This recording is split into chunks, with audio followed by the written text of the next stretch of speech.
जिलाधिकारी अंकित कुमार अग्रवाल द्वारा आज पूर्वाह्न 10 बजे बिजनौर महोत्सव के दूसरे दिन स्थानीय नुमाइश ग्राउंड में प्रातः 10 बजे से 12 बजे तक जिला प्रशासन एवं बिजनौर के तत्वाधान में फैशन शो दीप प्रज्वलित कर विधिवत रूप से उद्घाटन किया गया। परिधान पारंपरिक फैशन शो के दौरान युवक युवतियों ने देश विदेश एवं विभिन्न राज्यों की पारंपरिक वेशभूषा में सज कर प्रदर्शन किया। उन्होंने बताया कि भारत विभिन्नता का देश है, जो सांस्कृतिक अभिरुचि पारंपरिक परिधान के माध्यम से परिलक्षित होता है। प्रतियोगिता में प्रतिभागियों ने विभिन्न राज्यों के परिधान से रंग बिरंगी मनमोहक छटा बिखेरी। आधुनिक रंग व ट्रेन में पगे जिले एवं देश प्रदेश के प्रसिद्ध पारंपरिक परिधान कपड़ों की डिजाइन तो कहीं अलग पहनावे पर दर्शकों की नजर अटक गई। तेज बीट्स पर जब साड़ी, सूट और जैकेट्स के नए कलेक्शन के साथ मॉडल रैंप पर उतरे तो हर कोई देश प्रदेश के शिल्प के आकर्षण में बंधा नजर आया, जिसमें लोकल से ग्लोबल का साक्षात प्रदर्शन देखने को मिला। इस कार्यक्रम में भूटान के छात्र छात्राओं के अलावा बिजनौर एवं अन्य शहरों के युवा और कई नामी चेहरे मॉडल रैंप पर उतरे।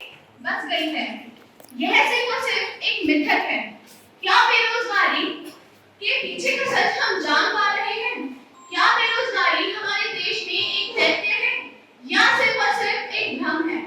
आदरणीय अध्यक्ष महोदय, आदरणीय निर्णायकगण और मेरे प्यारे प्रतिद्वंदियों, आप सभी को मेरा नमस्कार। मेरा नाम काबिला स्वामी है, ऑलरेडी पीएचडी छात्र हूँ। आज का मेरा विषय है बेरोजगारी और मैं इस प्रस्ताव के विपक्ष में हूँ।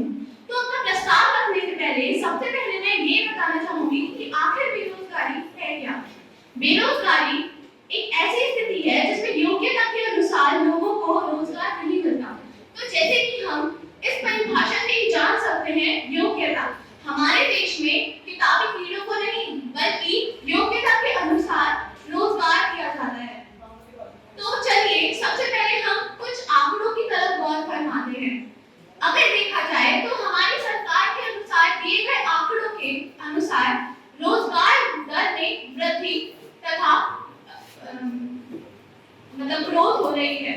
और अगर देखा जाए तो व्यापार, तरह तरह के कारखाने, दुकानें भी खुल रही हैं और स्टार्टअप्स की संख्या दिन प्रतिदिन बढ़ती जा रही है।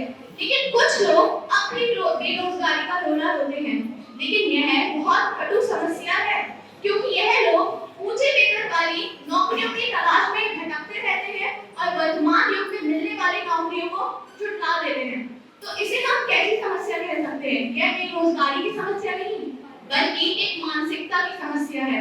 वो सिर्फ और सिर्फ ऊंचे वेतन मिलने वाली नौकरियों को और जैसे कि सरकारी नौकरियां होती हैं उन्हें रोजगार कहते हैं।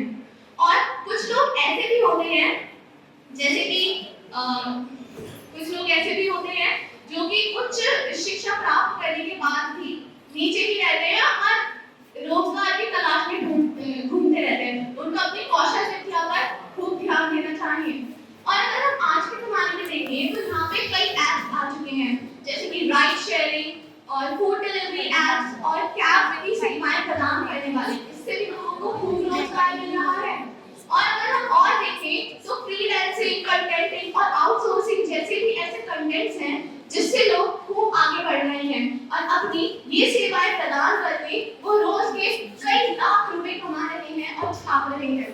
तो हम कैसे कह सकते हैं कि हमारे देश में रोजगार है? और सरकार पे भी हम उंगली नहीं उठा सकते, क्योंकि सरकार ने कई प्रतियोगिता, कई प्रोग्राम्स को इंट्रोड्यूस किया है, जैसे कि स्टार्टअप इंडिया, मिशन रोजगार, स्किल इंडिया जैसी कई प्रोग्राम्स को इंट्रोड्यूस किया है, जिसमें लोगों को अपनी कौशल विद्या पर काम करना चाहिए और तरह तरह के नए अवसरों को प्रदान कर रहे हैं। और चीजें देखी जाए तो हमारे भारत में लगभग 1,08,803 स्टार्टअप्स की संख्या है और हमारे भारत की अर्थव्यवस्था भी दिन प्रतिदिन बढ़ती जा रही है। और जैसा कि हम सब जानते हैं, जब किसी देश की अर्थव्यवस्था बढ़ती है तो वहाँ पे उत्पादन बढ़ता है और उत्पादन बढ़ता है तो वहाँ पे एम्प्लॉयमेंट अपॉर्चुनिटी